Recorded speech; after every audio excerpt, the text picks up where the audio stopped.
407 years ago, one of the most famous lines in the Gettysburg Address.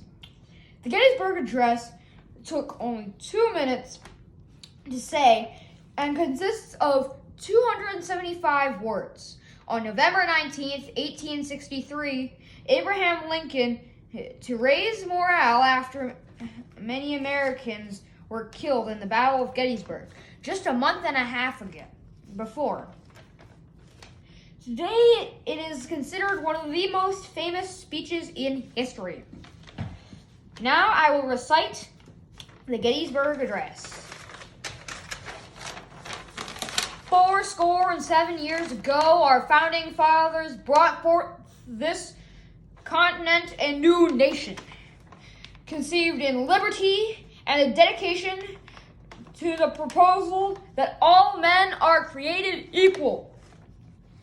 Now we are engaged in a great civil war, testing whether that nation or any nation so conceived, so dedicated, can long endure. We are now met on the great battlefield of that war. We have come to dedicate a portion of that field as a final resting place for those here who gave their lives that nation might live. It's altogether fitting and proper that we should do this.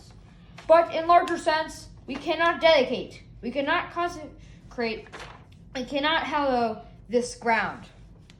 The brave men, living and dead, who struggled here, have consecrated it, far above our poor power to add or detract. The world will little note, nor long remember what we say here, but it can never forget what they did here. It is for us the living, rather to be dedicated here, the unfinished work which they fought here and thus so far nobly advanced.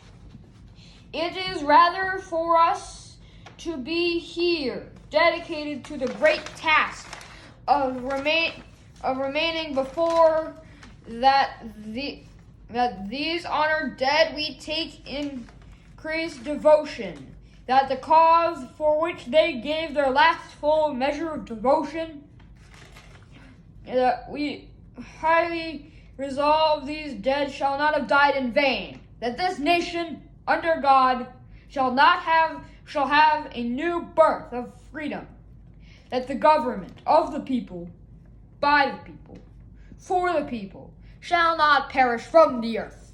The end. Thank you.